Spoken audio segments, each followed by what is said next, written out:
Hello, my name is Myra and it's already time for another freaking wrap up.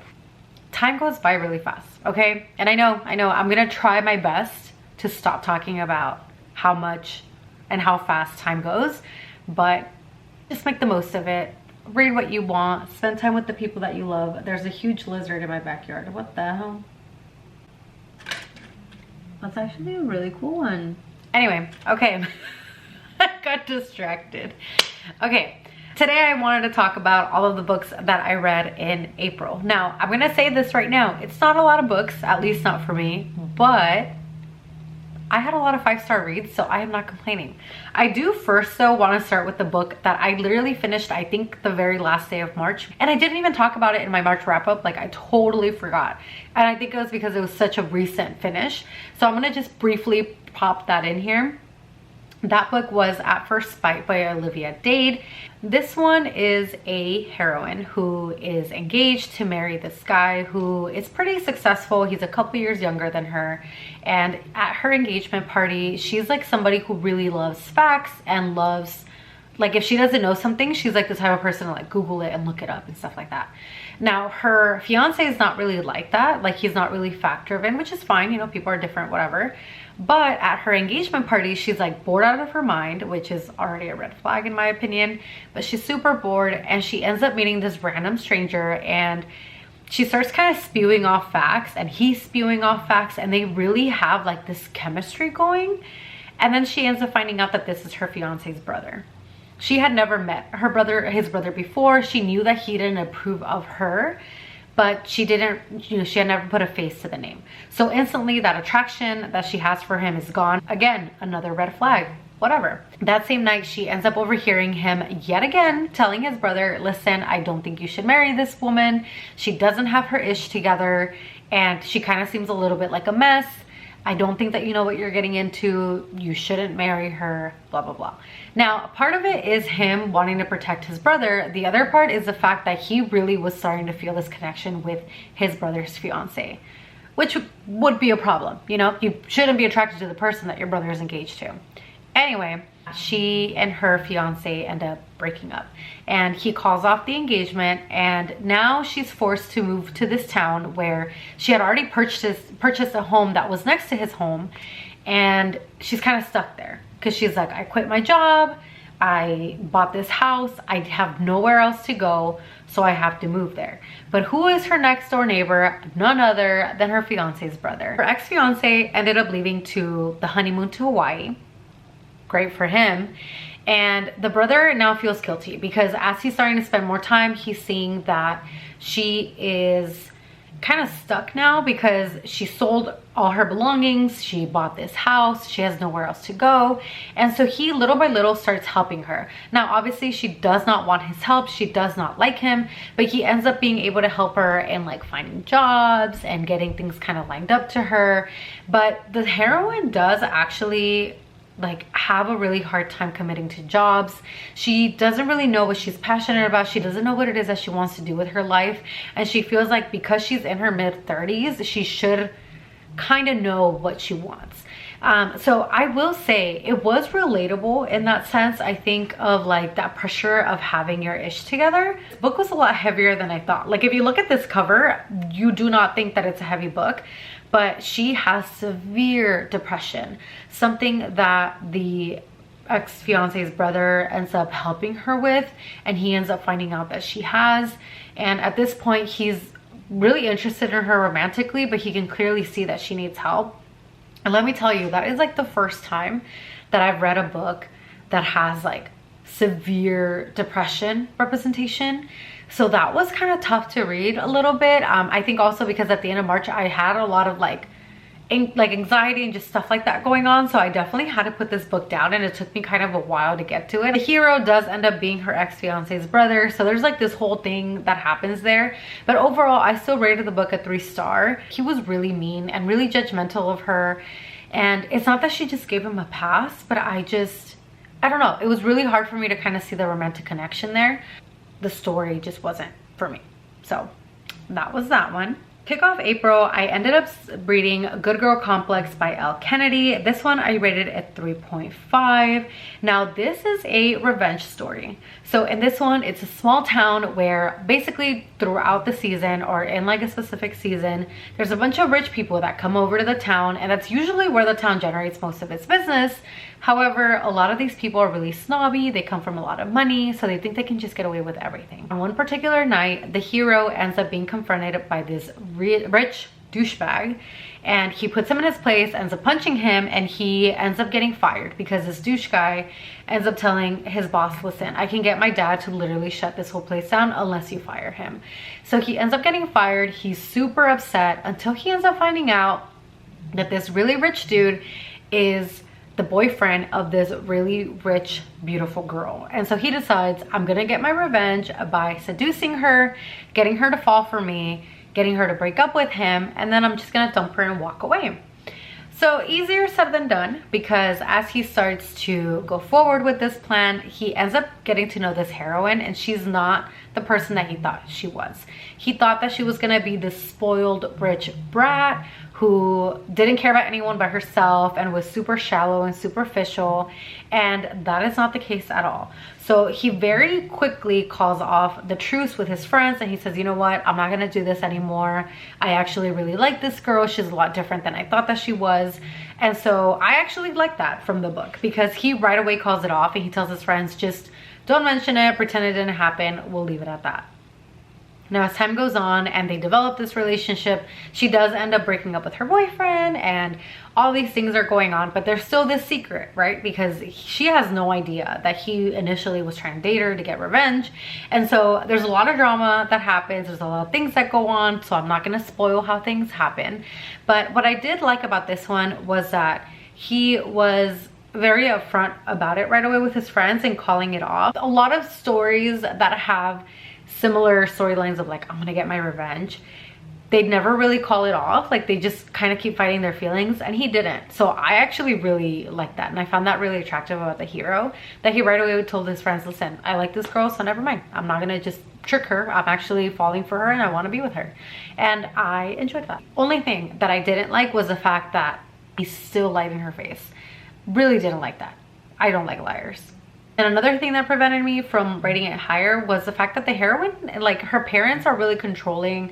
The mom like controls the way that she dresses, and I mean, she's college age, like she's old enough, and I don't know, it just kind of gets like brushed off to the side. Like, nothing really gets resolved there, which I guess they weren't really the main focal point, but I'm kind of like, wait, so now they're just gonna be supportive of all of your decisions and like everything's gonna be fine and dandy? Like, I don't get it.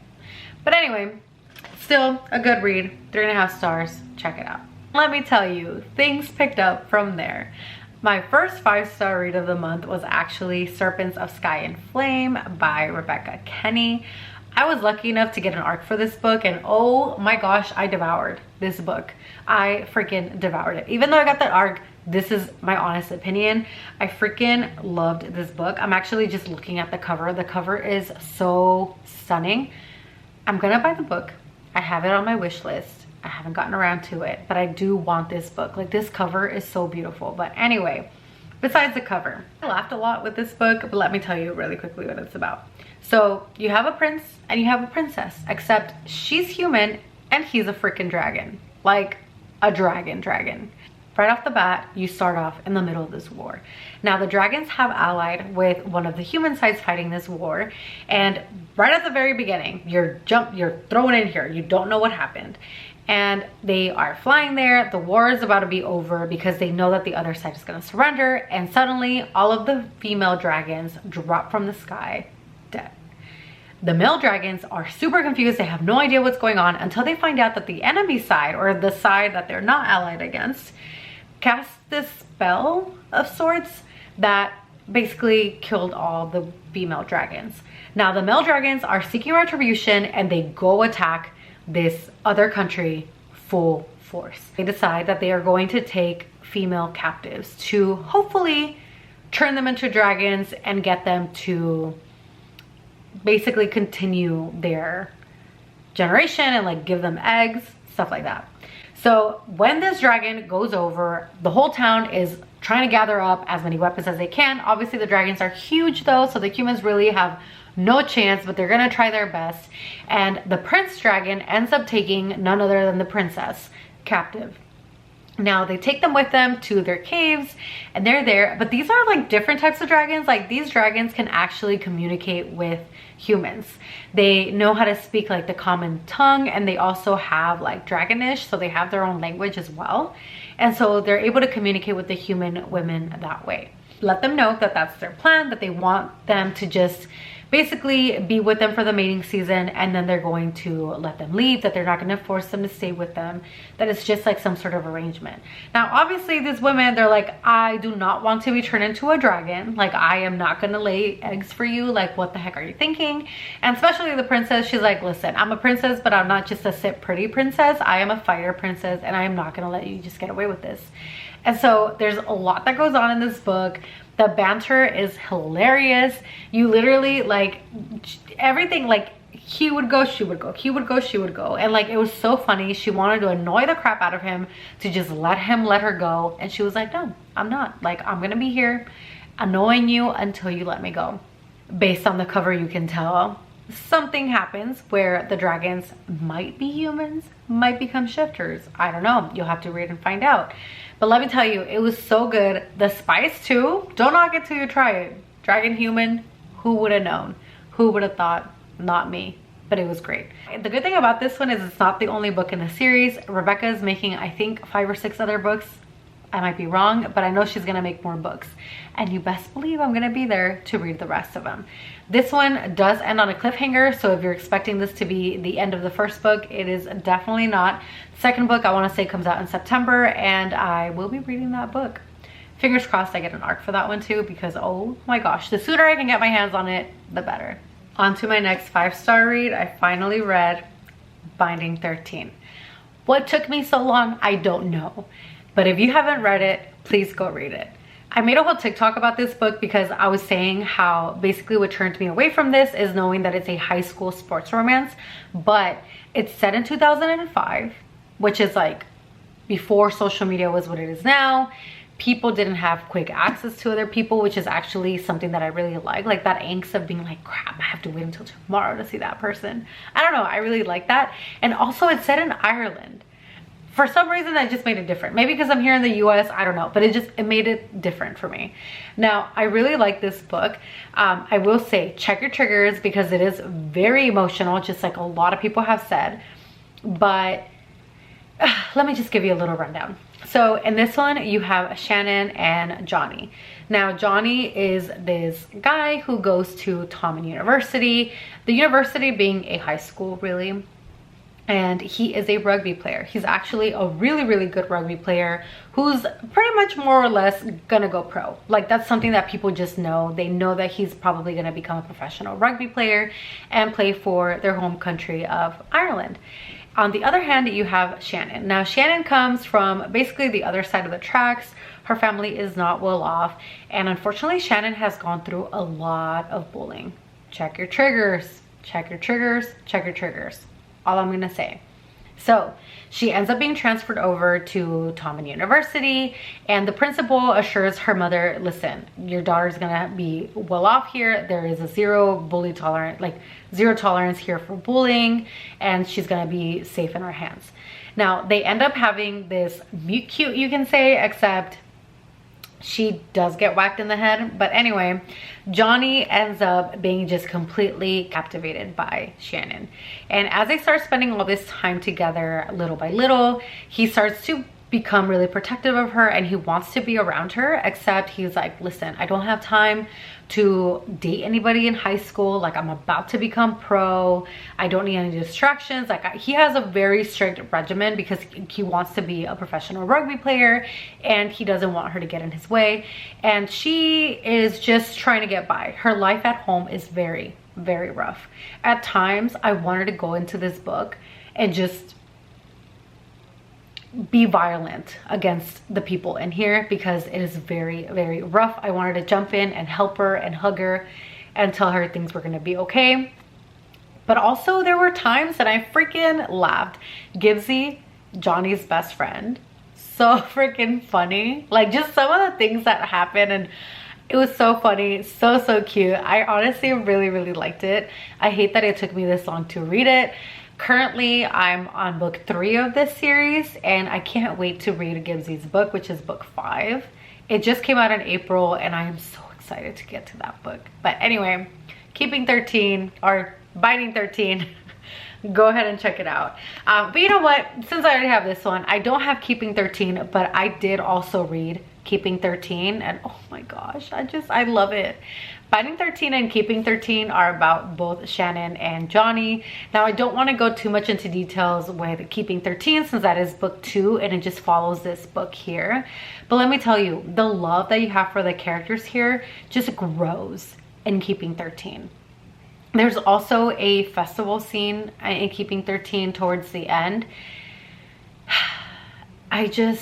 I don't know, my heart was so full. I kind of like saw it in my mind, and there's so much growth that goes in there. Keeping 13 was also really emotional. It was really sad. I definitely teared up a couple times, both in Binding 13 and Keeping 13. And again, just that love for the characters and also the maturity and the growth that happens in Keeping 13. It had my heart so freaking full. So if you've been staying away from Boys of Tommen, knowing that it's a high school romance, it's not your typical high school romance. Trust me. Just check it out. I continued my 5-star readathon, apparently, with Midnight of Ashes by Tessa Hale. Now, this is book 2 of Dragons of Ember Hollow, and it is a why choose dragon shifter romance. I don't want to go too much into detail on this second book because it's the second book. I don't want to spill it. But in the first book, Twilight of Embers, I did read that before. I've talked about it before. But a quick recap, you have this girl who her parents were murdered, and that's basically how she ended up in the foster system. When she gets to be of college age, she moves to this town to go to college. She wants to become a doctor. And on her very first day, she ends up meeting Knox. Knox is instantly attracted to her, and then he's even more attracted to her when he figures out that she is his fated mate. Now, she obviously doesn't know that she is his mate, but she ends up later on finding out that she's his mate, and not just his mate, but also his 4 brothers. Now, the 4 brothers are not his full brothers. One of them is his twin, but the other 3 are like brothers by choice. They all live together. They make the same like pack, you can say, or like the same clan. And she's attracted to all of them, loves all of them. There's a lot of like mafia-esque mystery that surrounds these books. There's this whole like possessiveness of all these heroes. You do have an alpha, and there's a lot that goes on in book 1. Book 2 picks up right off the bat where book 1 ends, because let me tell you, book 1 ended on a cliffhanger. And it almost killed me. And then book 2 ended on another cliffhanger. What the hell? You're trying to kill me with your cliffhangers, because literally so good. Book 3 is coming out, I want to say in July, right on time for my birthday. I'm not saying she did it on purpose, but it's right on time for my birthday. And I cannot wait. If you like dragon shifter, possessive males, and you literally, okay, let me just tell you, these guys, you get a little bit of everything, okay? Like I said, 2 of them are twins, okay? One of them is more like golden retriever. The other one is a grump. And then you have Kale, who's basically this like Viking-esque guy. You have Maddox, who is one of the university professors, but he's not like a creepy old professor, okay? He's older, but he's not old. But he's a professor. So again, you get your, you know, student-teacher type vibes from there. And then you have the alpha, Cillian. And he is kind of like your billionaire mob boss vibe guy. That's how I can describe it. So you literally get a little bit of everything. They're all possessive. They're all super hot. It's a great time all around. So I definitely recommend it. Both are on Kindle Unlimited. Just check them out. Check out Twilight of Embers first, like I said. Midnight of Ashes, I read it this month. Another 5-star read, just amazing. After that though, I actually ended up listening to Beach Read by Emily Henry. This is my first Emily Henry book, and it is not gonna be my last. This one, you have these 2 authors who know each other from college. They were rival authors, but now they hadn't seen each other and talked to each other in years. And the heroine, her father passes away, and she ends up finding out a lot of things that basically change her whole image on her dad and who she thought that her dad was. Now, when she ends up moving to this lake house that she ends up finding out that her dad had, she ends up finding out that her neighbor is none other than this author who was a guy that she had a crush on, but who she felt belittled her work, which is obviously a huge no-no. I mean, come on, that's like beginner 101. If you're attracted to somebody, you're not gonna belittle them. They end up making conversation, and they end up finding out that they both are having writer's block, and so they end up coming up with this idea of switching genres. She is a romance author. Happily ever afters are her thing, and he is quite the opposite. He makes more like mystery thriller type things, some of them, a lot of them actually, based on true stories. So they're totally opposite. In the process though, they have to take each other through their writing process and the research process and stuff like this. So they end up spending a lot of time together, and she ends up finding out a lot of things about him, about his past, about what these last few years have looked like for him. And he also ends up finding out things about her past and how things have looked up for her.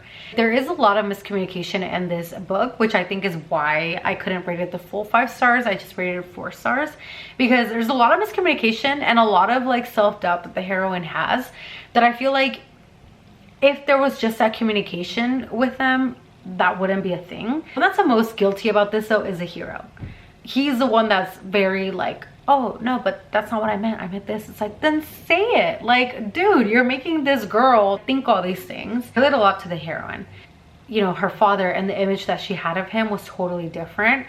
I related to that just based on my personal experience with my own dad, which I'm not gonna go into. She loved and also was really angry with her dad, and she's grieving him because he passed, but she feels like she doesn't have that sense of closure. And there's like this whole thing. So that I actually really liked. I really also enjoyed Emily Henry's writing. It was my first Emily Henry book, and it will not be my last. Last but not least, I continue with my dragons. I was gonna say dragons. I continued with my aliens, and I went on to read Barbarian's Taming by Ruby Dixon. This one was a 3-star. If you don't know what the Ice Planet Barbarian series is, I pretty much read like 1 book a month, and I usually do that after I finish a book to try to like press the reset button, if you will. And I had just finished Beach Read, so I kind of wanted something a little bit lighter, something quick, something fun. Barbarian's Taming was just that.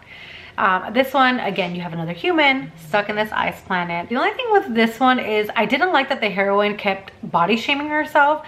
I get it, like I understand we all have our insecurities. I definitely do. But she kept constantly saying like, oh, they probably don't like me because I'm so big, and they probably don't want to like take me with them on this walk because I'm so, you know, heavy, and I'm so this, and I'm just like, girl, relax. Like it's probably because of your attitude, actually, because she was rude, she was bitchy, she admitted it. So I don't know, that I didn't really appreciate. Again, I understand having insecurities, but that I was like, really? And that though, the book was actually really good. It was really interesting because there's like all these things that happen. They're finding out more things about the planet, which they hadn't really mentioned in the past like 7 books. So I'm really curious to see where the series is going to continue, because I think Ice Planet Barbarians has like 20 books. So I'm very curious. I will be reading more as the year goes on, but that's what I finished with. A light, quick 8-hour audiobook, I think, something like that. So yeah, that was my last read. But anyway, those were all the books that I read this month. Let me know if you've read any of these books, if any of these books are going to be in your May TBR, and I will see you in the next one. Bye.